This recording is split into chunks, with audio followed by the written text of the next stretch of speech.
Okay, so Estelle, bonjour. Bonjour. Thank you for joining us for that very first APU interview series. Estelle, you are the head of Jumia Travel.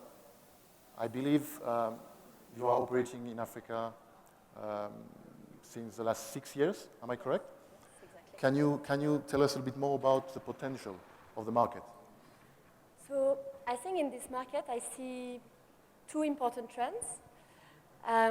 The first one is the fast growth of the travel and tourism industry, but also very importantly, the fast growth of the internet penetration.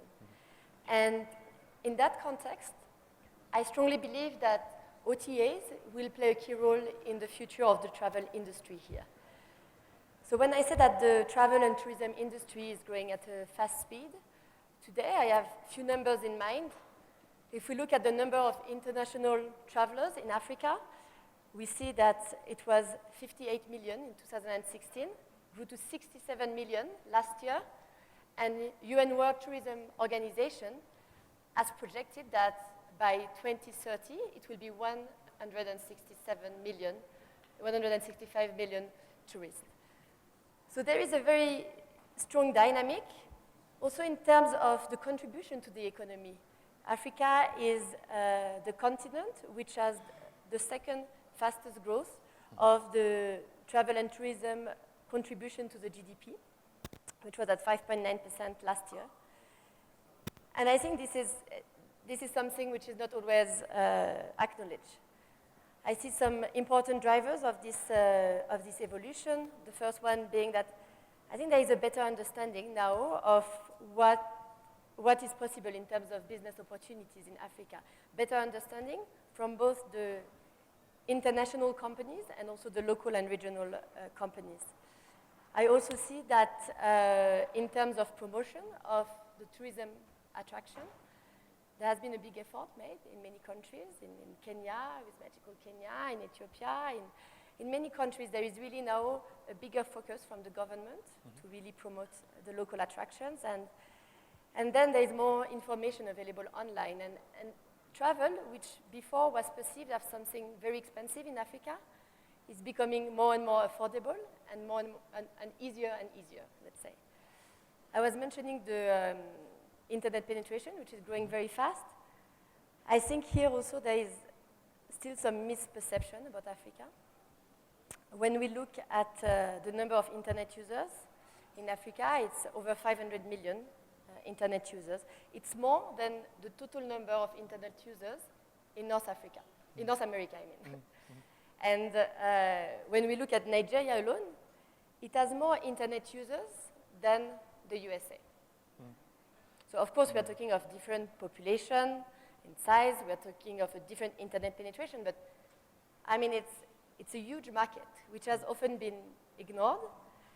And when we look also at the demographics of the continent, the fact that 70% of the population is less than 30 years old, we see that there is this dynamism for adoption of new technology. We saw, like with mobile money, how fast it was adopted by the population. In Kenya, where I come from, lots of the administrative tasks that you have to do, you can only do them online now. So there is this embracement of technology. And in this context, for Jumia, we really think that e-commerce, online services is going to be part of everyone's daily life in the very near future. And daily life because it's going to be where people will buy products and services, but also in terms of job creations. We recently participated in a study from BCG, which was projecting that by 2025, which is like tomorrow, there is over 3 million jobs in Africa which will be created by the online marketplaces, and 10% in the tourism and travel industry. So definitely there is this dynamism of the travel and tourism industry, but it's going to be supported more and more by this adoption of online services, and OTAs will be the one capturing a big part of that growth. Sure. And can you tell us, how does the local versus regional market contribute to the growth of tourism in Africa? So I think there are two things. First, it's already contributing, but what is more striking is that it's contributing more and more, and it's really accelerating at an impressive speed. Today, it's about 4 out of 10 international travelers in Africa, which are from the continent. That's data from the UN Conference for Trade and Development. And this is only like, we're only talking of international travelers. Like, if we look then at the local travelers, more and more,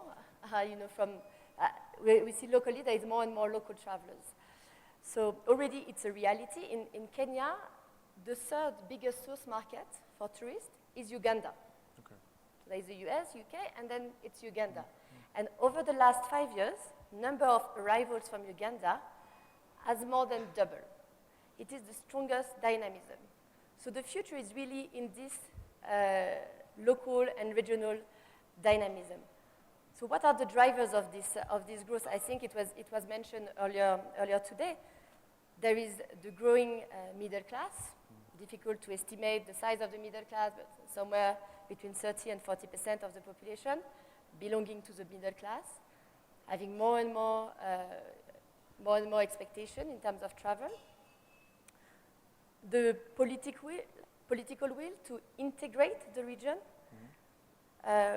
We had last year the African Continental Free Trade Area Agreement, which was signed by 49 countries. Today, it's very few percentage of the exports which are done intra-region. It's about 17%. There is lots of potential for this growth of the regional economy, and this will bring lots of regional business travelers. Visa openness, also it was mentioned. There are big efforts which are being made in East Africa. We have, free movement of people between Kenya, Uganda, Rwanda. And so there is this dynamism. And on the other hand, when we look at international supply of travelers, it has been very volatile. Also, it was mentioned, we had this political crisis, we had some sanitary crises like Ebola, we had terror attacks. All these crises have not always been well perceived or well understood outside of the continent. And hotels have very, very much suffered from huge drop in increase in incoming international travelers. At Jumia, we were really happy to be there at that point, to support the hotel industry, because for us, 90% of our customers are from Africa. So when this crisis happened, we are here to support the hotel industry. We've really developed like a unique value proposition where we have now in Africa, we are in many countries, Jumia is ranked 7 or 8 top websites, in terms of visits. And we've developed a very, very unique offer. We have customer service teams operating across 14 countries in 20 languages, websites available in English, French, but also local languages like Swahili, Yoruba, possibility to pay with the local currency, over 20 currencies, while on most OTAs it's 4 or 5 local currencies which are available. All the local payment methods like mobile money, etc. So we are really customizing our platform to make it a great tool for the local population to travel at a very easy and affordable rate.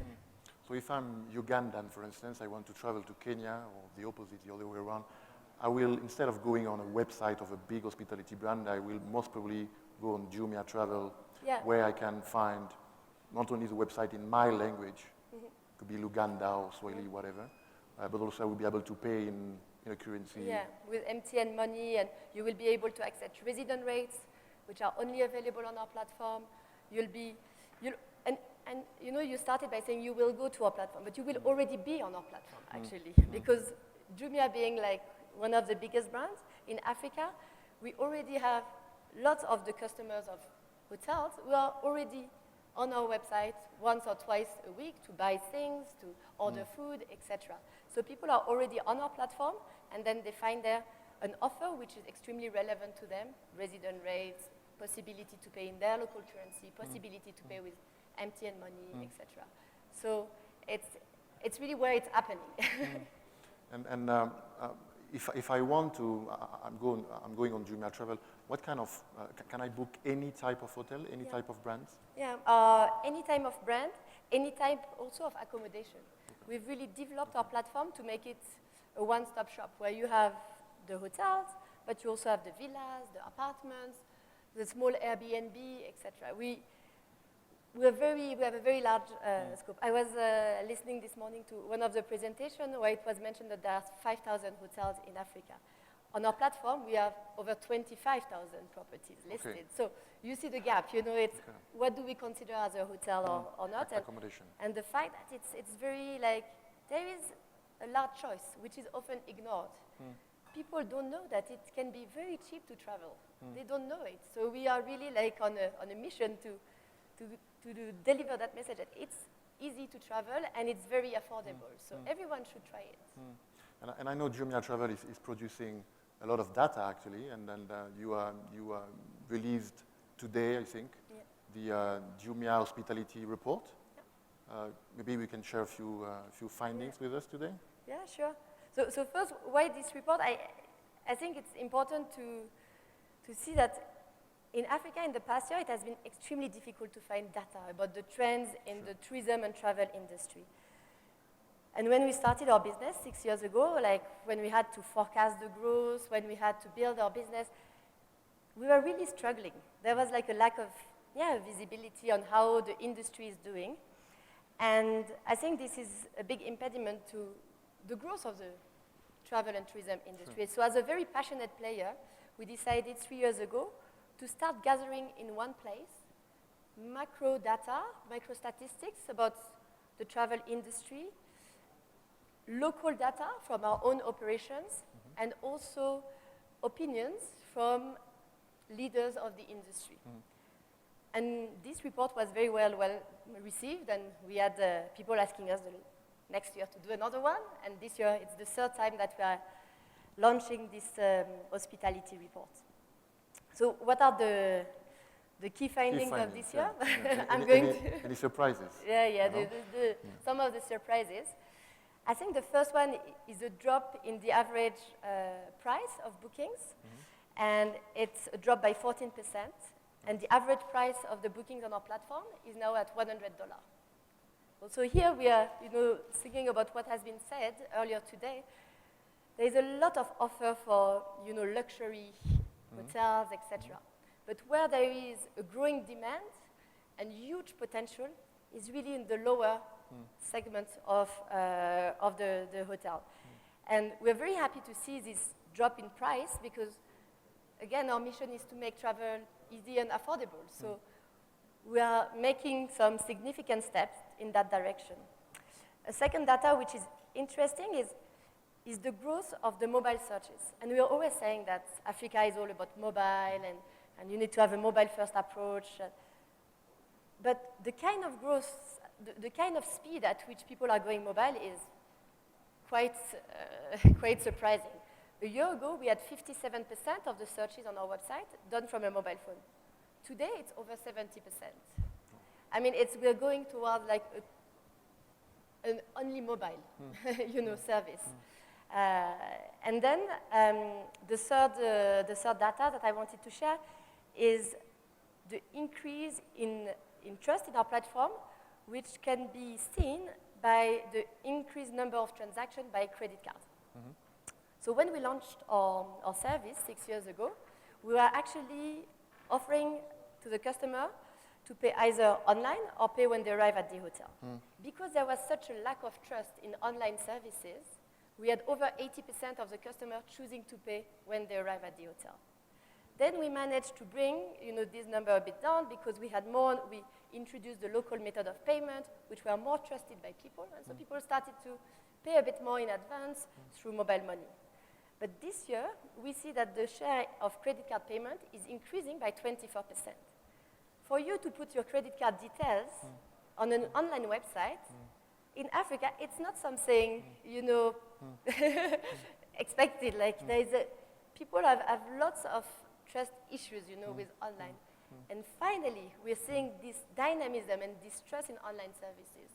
And so when we see this, of course, we're extremely pleased because it means that we're getting there. Like, people now think of online services as a trusted place. They think about Jumia as a trusted place where to organize their travel and their travel in Africa and elsewhere also. So what are your plans? What are the plan of Jumia Travel for the next, I don't know, for next coming years? Our mission remains the same, making travel easy and affordable. So to make it easier, we've introduced flight marketplace. So on our website now, people can find flight tickets, both from international airlines, but also from local airlines. And these local airline tickets, before they were extremely difficult to find. Often you had to go to the office of the local airline. It was not easy to compare the price. So we've created a one-stop shop for flight tickets offers in Africa. And we brought online not only the rates which were already available from the airlines, but also rates negotiated by local travel agencies. And so we brought offline offers online, competing with online offers, always in the same ambition to increase the competition, to bring the price down, to make it possible for everyone to travel. So you are the head of Jumia Travel, but we have 3 minutes. What can you tell me about Jumia? I mean, exactly what can I buy online with Jumia? I can buy cars, I can buy clothes, I can buy travel. What else? Can I buy food? Anything. Yeah. Jumia is really becoming like the daily companion of many people in Africa, you know? You can order your meals, you can book your hotel, you can book your flight, you can order products from local suppliers, you can order products from China, you can find an offer to rent a flat, you can find an offer to buy a car. We really have this ambition to be there at any point of time people may need us. We've also launched recently a service called Jumia One, through which you can buy airtime, you can pay for your internet at home, you can pay for your electricity, you can pay for your water. All this, you know, it's part of people's everyday life in Africa. You have like prepaid account for electricity, you always need to top up, etc. So I don't know if you can disclose that, but what kind of volume of transaction are we talking about here? When you have so many services available, I mean. Yeah, last year it was over 8 million parcels that we delivered, but that's just the products. Okay. So after that you have like all the food orders, you have all the hotel booking, you have all the flight bookings, you have all the, so we're talking of, you know, millions and millions of transactions, and it's clearly. We're the largest e-commerce platform in Africa, and it has been a tough journey. You know, it's not always easy, and we were bringing something very new to the continent. But I think it's rewarding because we see that now there is this embracement of technology, and we start to feel that it was a good intuition to launch these services, and where the future should be bright. Sure, I'm sure. Thank you, Estelle, for being with us for that very first APU interview series. And tomorrow we're going to discuss about impact investment and what that means for the hospitality industry. Thank you, Estelle. Thanks a lot.